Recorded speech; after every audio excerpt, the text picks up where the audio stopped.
నమస్తే అండి. ఈరోజు రెసిపీ శ్రావణ మాసం స్పెషల్ ప్రసాదం రెసిపీ చక్కెర పొంగలి టెంపుల్ స్టైల్లో ఉంటుంది. ఈ వీడియోలో చూపించే విధంగా పక్కా కొలతలతో చేసి చూడండి. అచ్చంగా లక్ష్మీదేవికి ఎంతో ఇష్టమైన ప్రసాదం తయారు చేయవచ్చు. ప్రసాదం తయారు చేయడానికి ముందుగా ఒక కుక్కర్ని తీసుకుని అందులో 1 కప్పు సోనా మసూరి రైస్ తీసుకోండి. టేస్ట్ చాలా బాగుంటుంది.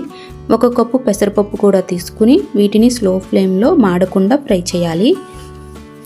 ఇవి ఫ్రై చేశాక శుభ్రంగా 2-3 సార్లు క్లీన్ చేసుకుని 5 కప్పుల వాటరు 1 కప్పు పాలు వేసుకోండి. చిక్కటి పాలు వేసుకుంటే చక్కెర పొంగలి టేస్ట్ చాలా రుచిగా ఉంటుంది. ఇది ఒక టిప్ అన్నమాట.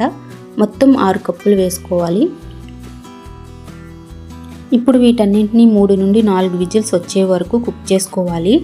కుక్ చేసుకున్న తర్వాత ఇది సాఫ్ట్గా ఇలా తయారైపోతుంది.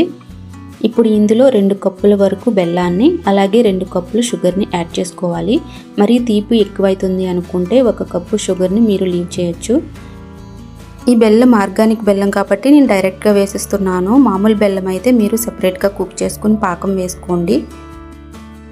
వీటన్నింటినీ బాగా కలిపిన తర్వాత 1 కప్పు వాటర్ని యాడ్ చేసుకుంటే ప్రసాదం కన్సిస్టెన్సీ అనేది లూజ్గా వస్తుంది, మాడకుండా కుక్ అవుతుంది. ఇదంతా కూడా స్లో టు మీడియం ఫ్లేమ్లో ఉడికించుకుంటే మాడకుండా ఉంటుంది. ఇప్పుడు ఇలా ఉడికిన తర్వాత ఇందులో 2 టేబుల్ స్పూన్ల నెయ్యిని యాడ్ చేసుకోవాలి. టేస్ట్ బాగుంటుంది.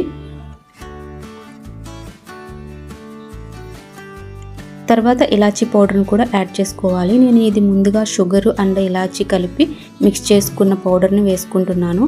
ఇప్పుడే పచ్చికర్పూరం కూడా వేసుకుంటే ఫ్లేవర్ అయితే బాగుంటుంది.